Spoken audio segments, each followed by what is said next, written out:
and that is the rise of radical Islam, which he himself cannot even acknowledge. We welcome back to the program former Speaker of the House, probably the greatest historian that I personally know. Newt Gingrich is with us. How are you? I'm doing fine, but I have to say this is the, if the radical Islamists had written his speech, they could not have done better at defending their cause than President Obama did today. It is an appalling speech and is typical of the pro-Islamist position which the Obama administration has now taken and is driving into the military, the intelligence community, the Homeland Security, the FBI.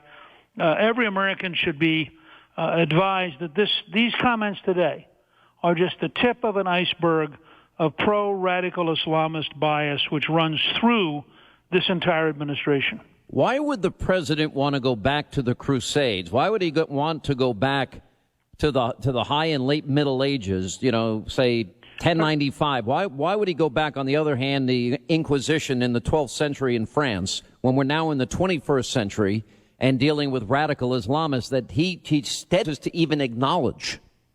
Well, I think you just answered your own question. He cannot acknowledge that we are faced with genuine evil, that evil is a radical Islamist worldwide movement, that it has some members in the United States, it clearly has members in Britain and in France. It has over 10,000 fighters in Boko Haram in Nigeria. It has people in al-Shabaab in Somalia. I mean, just go country by country. And this president, and frankly, it's been a bipartisan problem. The Bush administration couldn't bring themselves to admit how big the war was, and couldn't bring themselves to admit that radical Islamists are at the heart of this. This is not a problem with Buddhism. It's not a problem with Hinduism. It's not a problem, frankly, with modern Muslims who are willing to live side by side with others. It's certainly not a problem with Christians and Jews. The people who are doing the killing around the world today are radical Islamists, people who are determined to impose their faith on the rest of us or kill us in the process. And President Obama and the people around him, and you need to understand, it's not just the president. It is in the Defense Department, it is in the State Department, it is in Homeland Security, it is in the FBI. They have now managed to push into the system so many apologists and so many supporters of radical Islamism that this is an enormous national security problem for the United States.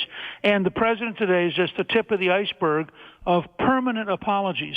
So ISIS cuts off the head of 4 teenagers. Well, but Richard the Lionhearted did something bad in 1172. And ISIS burns to death a pilot. Well, Joan of Arc was burned during the wars between Britain and France. I mean, this kind of thing is insane. He keeps going back to, perhaps the president, has not heard of countries like Afghanistan, Pakistan, Libya, Saudi Arabia, and the list goes on of the oppression of life for people under a Sharia law. But because over the weekend he made the statement that 99.9% of Muslims are good and want exactly what we want. Which is just plain not true. It's just not true. I mean, I wish it were true, but and you you can't. have to wonder, how could he have visited Saudi Arabia and not noticed? That women can't drive. Women can't be seen in public without men that they're not related to. What part of that is he missing? And we have a journalist in Saudi Arabia that is in the middle of getting 1,000 lashes for daring to speak out against, quote, the kingdom. Right. I mean, I thought it was very telling that this president could not go to Paris to stand up for the right of Charlie Hebdo to publish cartoons, but he could change his schedule to go to Saudi Arabia, a country which is a total dictatorship and which, as you point, which allows no Christian church, no Jewish synagogue, no Hindu temple. I mean, this is a place which has no religious liberty. And yet we are being lectured that we are supposed to somehow feel badly if we tell the truth. The Obama administration is dedicated to apologizing for radical Islamists, to appeasing radical Islamists, and frankly deciding with them. When you have the Muslim Brotherhood from Egypt meeting with the U.S. State Department, you have a direct attack on the current government of Egypt, which is, by the way, being very tough with the radicals.